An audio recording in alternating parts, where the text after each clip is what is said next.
calls and meetings. Asking for the guidelines. It's not gonna go away.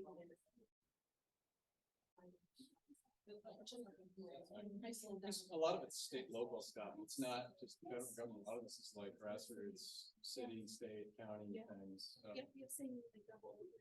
federal government's not gonna unwind all that. So Are you ready? Yes, I am. Okay. All right, testing. All right, we are live. Okay, so for our last session of the day, right, it all comes down to what that local government allows. PACE does not exist if the local government does not pass an ordinance.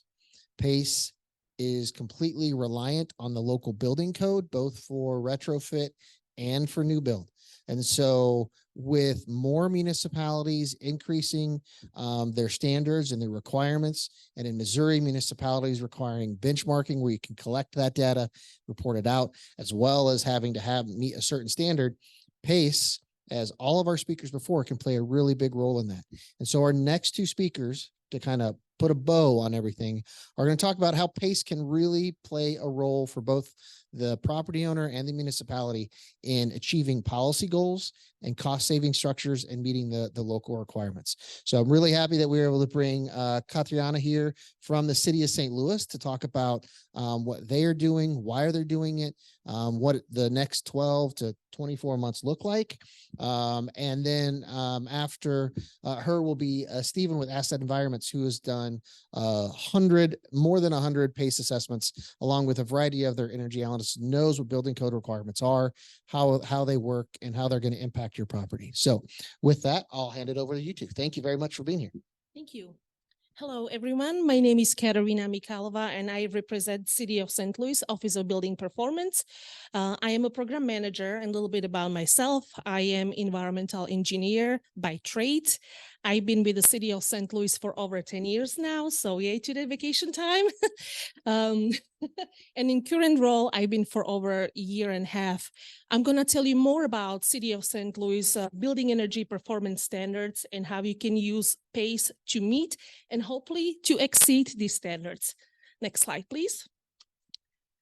Okay, so to start from the beginning, city has climate action goal where we would like our greenhouse gases emissions to be lower by 100% by year 2050 from its 2005 levels.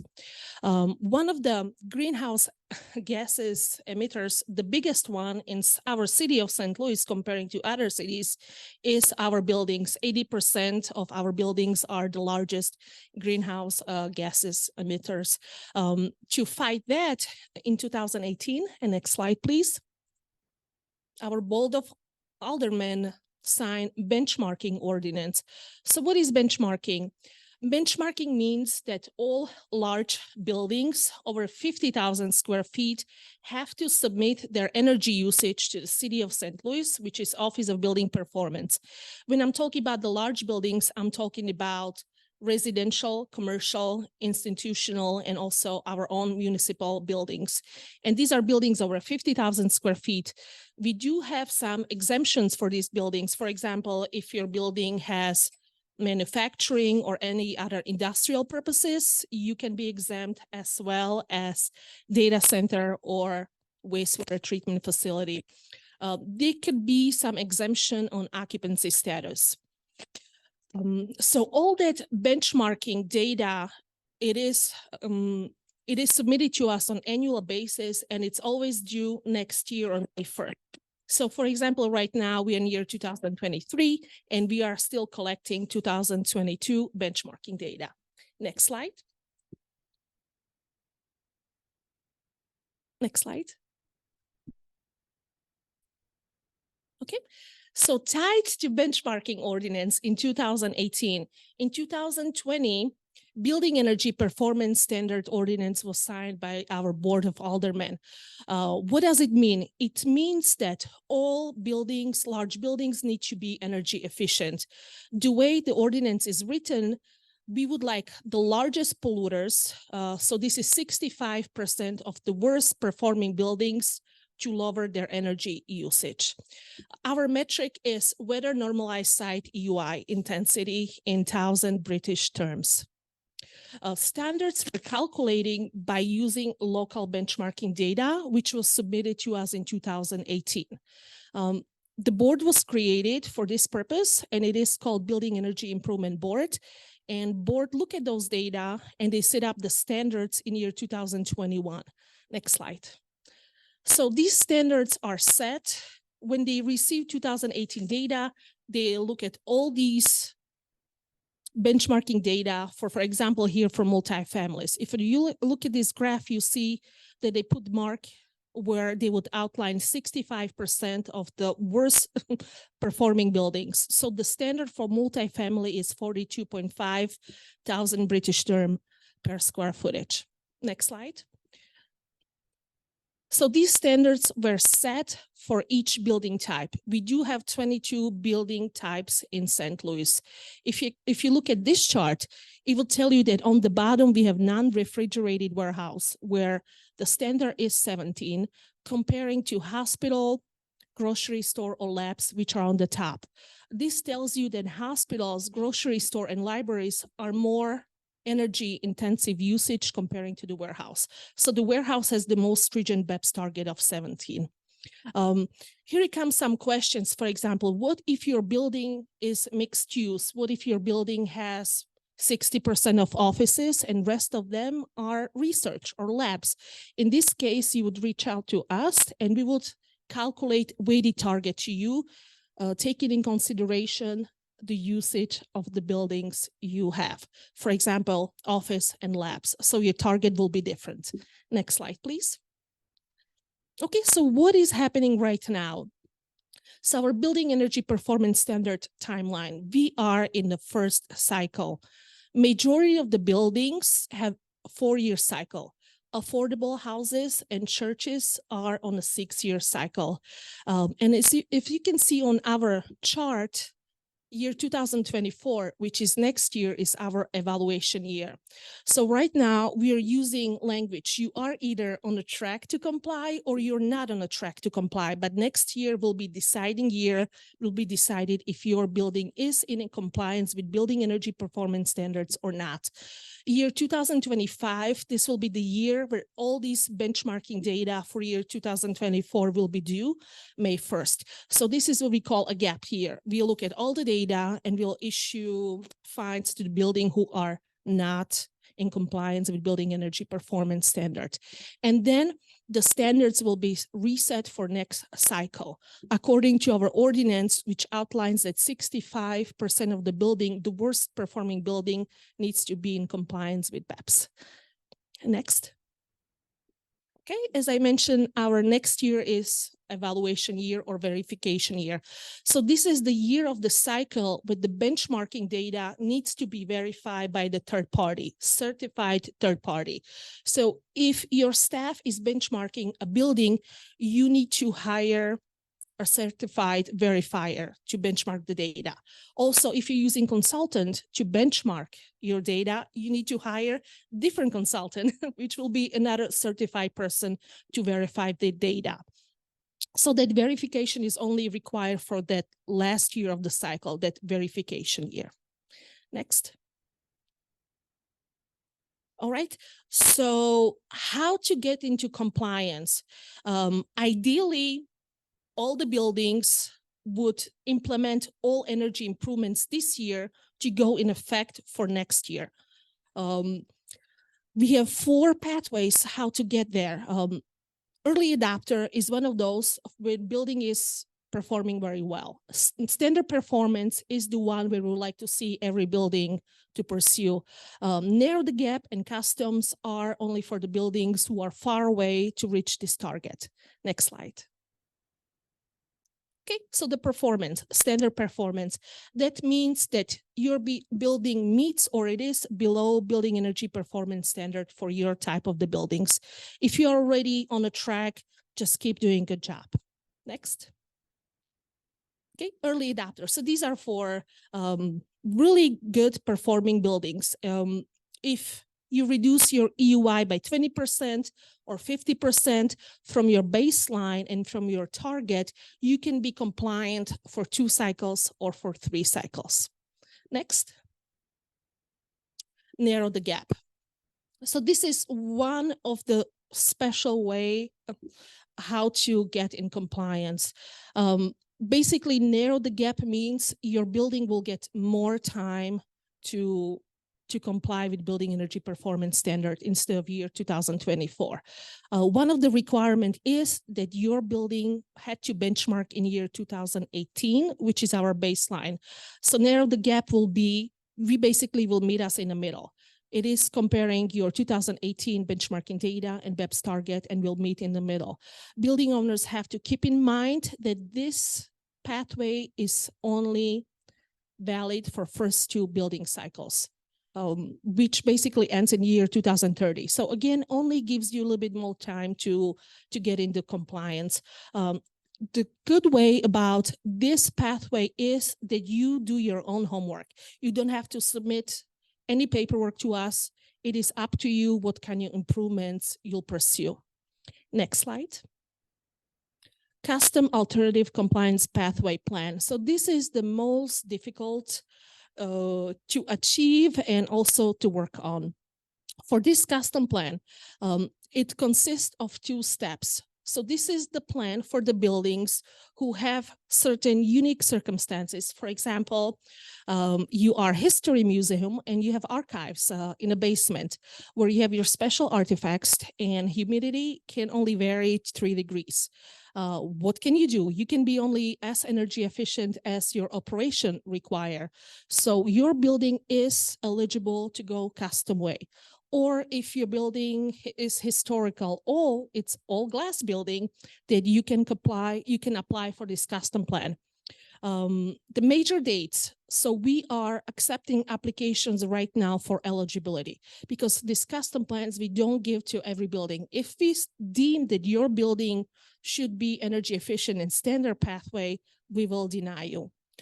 You can also appeal our decision to our board, and there could be 2 appeals on eligibility or actual plan. Another requirement of this plan is either to go through ASHRAE level 2 energy audit or go through retro commissioning plan. So this is the major requirement. ASHRAE level 2 audit or retro commissioning plan. When you're gonna write us the plan, we do have a template we would like building owners to follow. You have to outline the findings of the audit, which projects you're intending to do. You have to set up a milestone, the timeline. Ideally, we don't want to see these plans longer than 3 years. And also we would like to know the financing. Are you using your own funding or are you using companies as space to get the financing right? There are many options for you, but we would like to know how you're going to pay for these improvements. Also, we would like building owners to understand that this is a binding agreement between city and building owner. So if the building gets sold, the agreement stays with the building and goes to new owner. Next slide. Okay, so what building owners should do next? You need to, first, each building owner needs to understand their building performance. How to check your building performance? You can log into your Energy Star portfolio management. That's EPA website. This is what you use to input all your energy usage to us. Or you can go on our website, stlbenchmarking.com, and you can find the file where it shows you latest reported EY data to us. Then you find a BEPS target for your property type and to see if you're compliance, if you're on the track to comply or not. If you have any questions regarding that, reach out to us, we will figure it out. Also, please understand different pathway plans. What is the most suitable for you, which you would like to pursue? No matter what you decide to do, and even if your building is energy efficient, we would like you to do on your own energy audit. We want you to have some kind of plan, secure financing, implement. If you do all of that and your building is still not performing as it should be, figure out what went wrong, do corrective action. Is this a tenant's behavior or automatic controls were turned off? So this is all up to you to figure out. Next slide. All right, so where we are standing right now, Our benchmarking ordinance was put in place in 2018, so we are collecting benchmarking reports since 2018. Our best performing benchmarking year was year 2025, where our compliance rate is 89%. For last year, 2022, we are still accepting benchmarking reports, and our compliance rate as of last Friday is 72%. We still have around 50 buildings in manual review. What it means is if a building submit benchmarking report to us and we get any quality control issues, that could be honestly anything. It could be if the building didn't input energy usage on monthly basis instead of annual, or anything was omitted. We don't accept these reports. We would like to hear from you and fix those things. And once you do, resubmit again, and then you're in compliance with benchmarking. Very important dates. CACP eligibility is due this Friday, September 1st.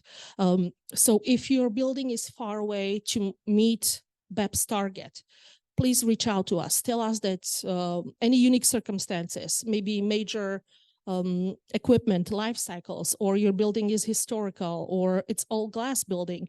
We don't know until we hear from you. So we would encourage you to apply for eligibility, and then we'll decide if your building is deemable for this pathway or not. Actual plans are due next year, June 1st, 2024.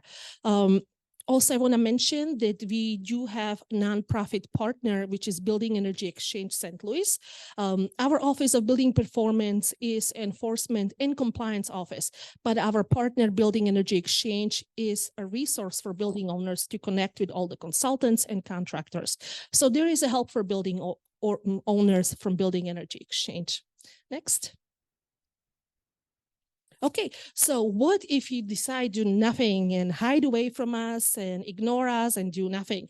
So what we're gonna do, we can issue fines up to $500 per day, or being part of the building division. And this is the only, we are the only unique office in that sense that being part of the operational team under building division, the way ordinance was written, we can revoke or not to issue new occupancy permits.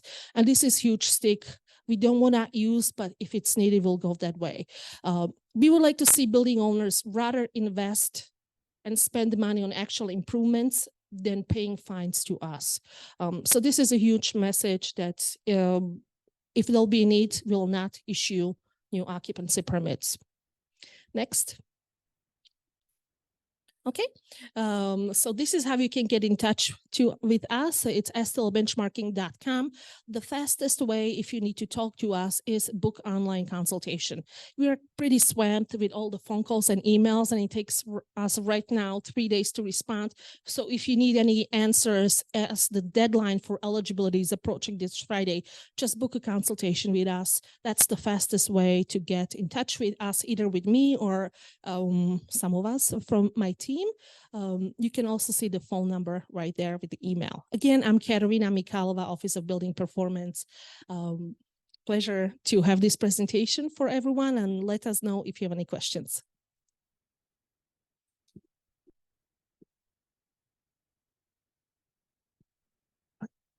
All right, any questions for Katarina? We can loop back at the end after Stephen, but all right. So if you want to just, all right, Stephen, up to you. Closing this out. Thank you. Let's bring her home. Hi, my name is Steve McGreer. I'm the president, owner, founder of Asset Environments. The presenters did an awesome job, all of you, on covering a lot of CPACE topics here. And so I have a lot of stuff in here that retreads the same ground, but out of respect to everybody's time, and I know it's been a long day for everyone, I'm going to skip those things because I think they were done well today, and I don't see the need to repeat. So if this presentation feels a little disjointed, I've actually been kind of rewriting it as I go and scratching out things as people covered them. So this will kind of follow my presentation, and it kind of won't follow my presentation. So but again, I'm just going to try to add things that maybe weren't said before, or I thought maybe need reemphasized, or if we add something unique, I will throw that in. But this is only about 9 or 10 slides anyway, so this should be pretty quick. Go ahead. again, my name is Steve McGreer, Asset Environments. Glenn Kampschneider, my Director of Business Development, is here as well. He helped arrange this for us. He and Josh connected in New York City at the PACE Nation conference. That was one thing I was going to bring up. If you want to know more about PACE in general, there's kind of two industry standard organizations. One is the PACE Nation group that does a lot of PACE advancement stuff. The other one is the CPACE Alliance, which is an invitation-only thing of financiers and partners. We actually got accepted in the CPACE Alliance last month. We're the first and only engineering firm in it right now, so that's kind of fun. Very briefly, my firm is an engineering firm. I'm a mechanical. I started this 7 years ago, me, myself, and I. We're now a small group. We're in Omaha, Nebraska. We do lots of stuff. We're not a design engineering firm. We don't do drawings. We don't do specs, any of those kinds of things. We really help building owners and developers figure out technical solutions. So what kind of lights, what kind of heating, cooling, what kind of building automation systems, what windows, et cetera. But then we pair that with financial solutions. So are there tax credits or deductions? Is there strategic financing? Are there local utility rebates? When you want to do green things, I learned very early on in my career that you can come up with the best technical solution in the world, but if the finances don't make sense, nobody cares. So we try to pair those things together with technical solution, financial solution. And it turns out people like free and cheap money, shocker. And so we've actually been doing more financial stuff over the last couple of years. And PACE is one of those. And that's what led us here. And we're out of Omaha, Nebraska. And PACE got passed there about the same time my firm started. And just kind of happy coincidence for us. And so we started doing PACE studies in Nebraska. And then financiers started asking us to do PACE studies in other states. And now we've done something like 150 PACE studies. I think we're up to like 700 million in qualified improvements. And we're just completed one in Colorado, which I think makes state 20 that we've done so far. Very active. We've done a dozen or so in Missouri. We're very active in New York right now. Florida, Texas, those are really hot markets, as well as Nebraska. So I promise I'll take the sales soapbox real quick here, but just a quick couple things about us. Next slide. Again, we do multiple things. I'm going to get on off this real quick, but PACE is one of those things. Again, we're just not a traditional energy engineering firm, or really a traditional engineering firm, I should say. We're energy efficiency focused. One of our energy models there, we use EQuest, which is the Department of Energy standard for energy modeling. We knock out an EQuest model about once a week now. So we've become very efficient at that. Go ahead. I'm used to having the clicker up here. This is new to having begin directions.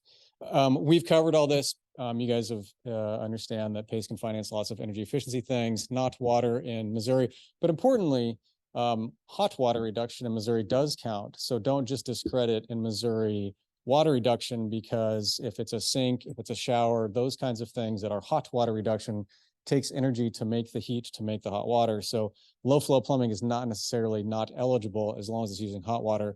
Toilets not going to be eligible. But a lot of the rest of this has been said, so I'm not going to repeat it. So go ahead. This is another slide. A lot of this has been said. I don't know if there's been much discussion about retroactive financing. If somebody said that, I missed it. In Missouri, I don't know if there's a legislative maximum. Do you know that, Josh? I don't think there is. Some states say you can only retroactively finance for 1 year or 2 years or 3 years. We did a deal in Missouri that I think was 4.5 years old. So the financier was willing to look back almost 5 years. The only penalty there is that your estimated useful life and therefore your max term, you have to rewind that back to the date of implementation. So if you want to retroactively finance Missouri, that's great.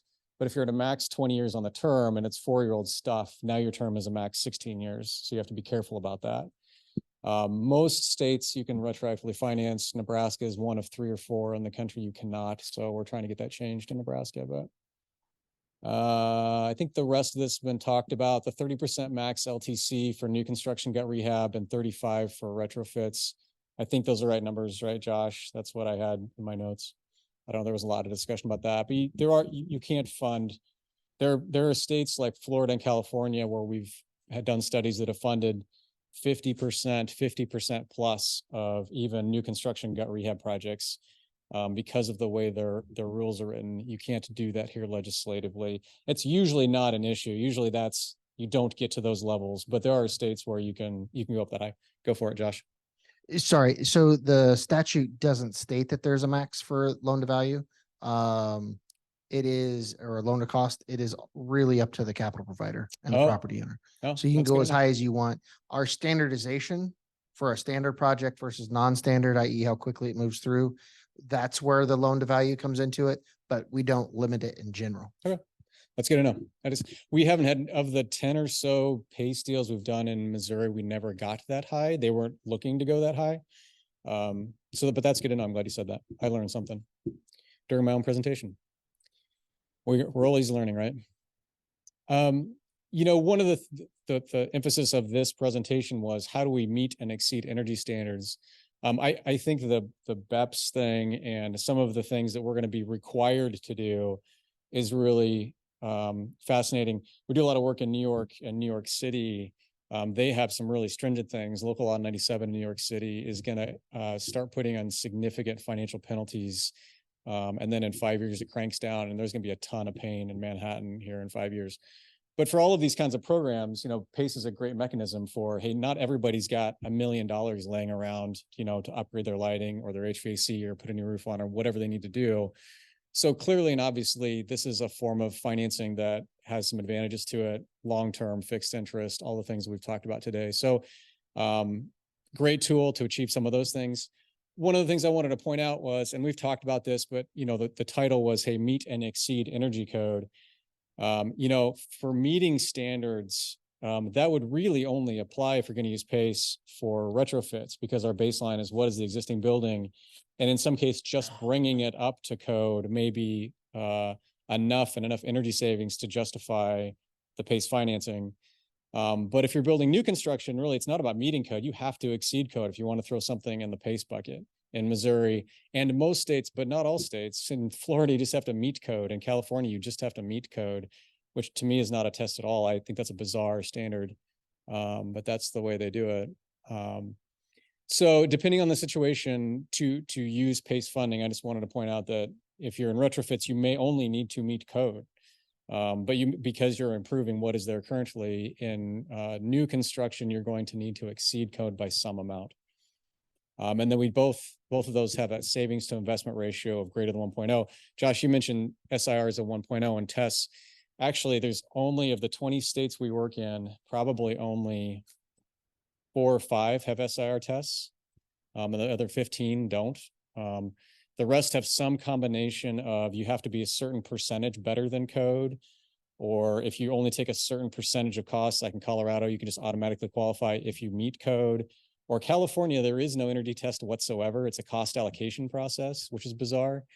So the SIR is common, but it's not everywhere, certainly. It's maybe 5, maybe that's not enough. Maybe it's more like 7 of 20 or something like that. But it's not the only test out there. Nebraska, again, where we're located, we have an SIR. Nebraska's rules basically mirror Missouri's, except for we can do water savings. Okay, next slide.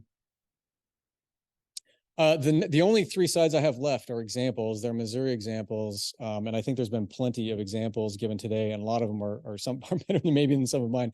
You can go and skip this one. The second one's Jefferson Arms. It's the most interesting one I have. It's been mentioned a couple of times.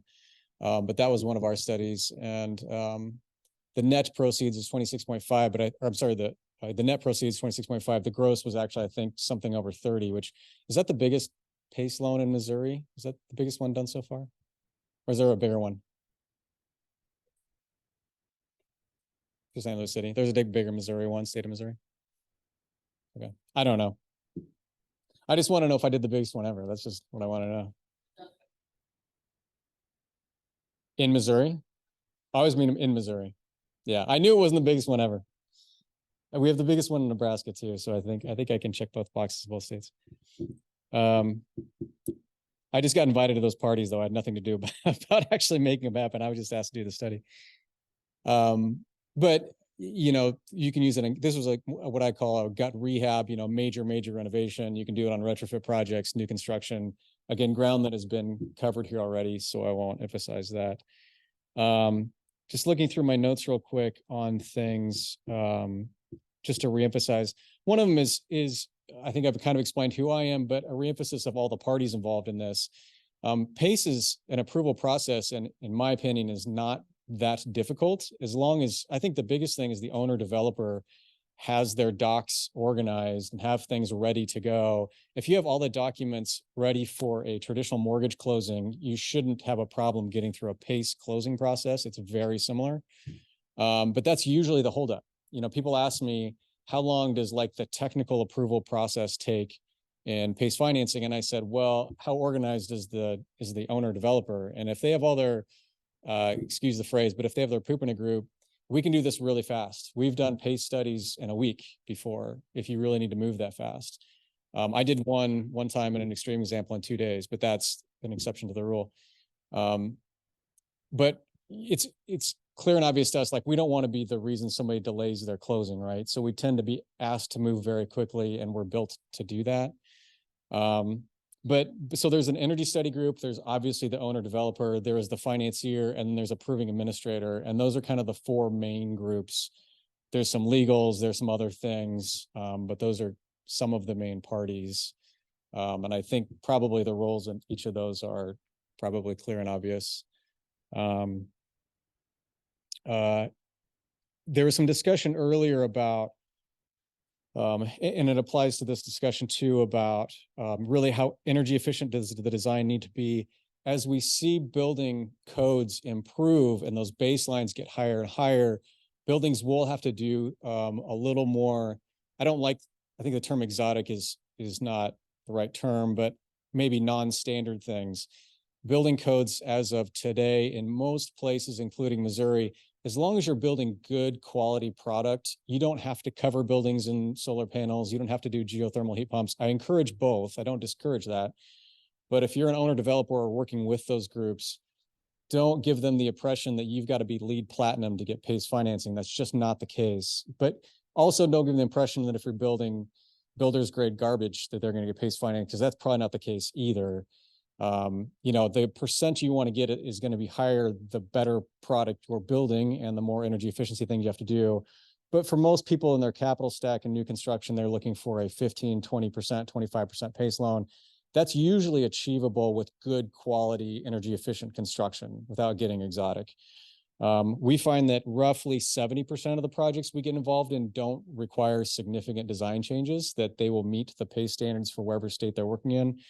And then about half the time that they don't meet that, either they will make some design modifications to get the PACE dollars they want, or they will just take some fraction of the PACE dollars they were chasing. They wanted 5 million. They only qualify for 4.2 because of an SAR test or whatever the test is. And they just say, you know what, I'll take the 4.2. Those percentages are going to change as building codes get more and more stringent, and people are going to achieve it less often just by doing what they're planning on doing. And I think some of the IRA funding that's encouraging all of the building code upgrades is going to accelerate that, because I think some of the building codes are out of date. I know locally and here in Missouri, it is like at the local ordinance level or the local city level. We called one city and said, what is your energy code? What's the most recent energy code you passed? And they said, we don't have one. And we're like, what do you mean you don't have one? Like, you have to have an energy code. And they're like, no, we don't have one. And so we had to have some basis for design. So we just used the oldest IECC version we could find. And that's what we used for basis, because they literally didn't have one, which was a new one. Jacob, you mentioned Glenn like poked me and said, you got to talk about this. He said the energy audit, you said the energy audit process was quote unquote tedious in at least one of your projects. I wasn't involved in your project, so maybe it really had to be tedious. I don't know. But one of the things I would say is that a PACE study is not an energy study. And if you just go to your local energy engineer, your local design engineer, and ask for a PACE study and they've never done one before, it probably will be tedious, because there is a fair amount of overlap. There's the Venn diagrams, and there's a lot of energy study process to a PACE study. But if you don't really understand the goal, you don't really understand the levers, you haven't been through the process, you don't know how an administrator is going to want to see the end product, it can get real painful. But if you have somebody, and I know this is self-serving, and I know I'm on my sales soapbox, but if you're using somebody that's done it before, it is much easier and it's going to be much faster. So there are benefits to experience in this case, for sure. We've been through a lot of trials at this point. I don't know if that adds anything or not, but I promise it doesn't have to be tedious. It really doesn't. I think if you ask many of the financiers we work with, the energy study is one of the easiest parts of what they do. I'd like to think that. I think they'd say that. I would leave you with one other thing, I guess. Again, our role really is for the energy study piece and trying to help people build better buildings and improve their buildings and figuring out technical and financial ways to get there, not just with PACE financing, but also are there local utility rebates? There are 45L tax credits that are meaningful now for multifamily. That's $2,500 per unit tax credits. Potentially, there's something called 179D accelerated depreciation, which can be up to $5 per square foot. There's a lot of tools in the toolbox. So if any of you listening or they're here want to explore other tools, we can help filter out which ones might work and might not, including PACE. So we do lots of kinds of things.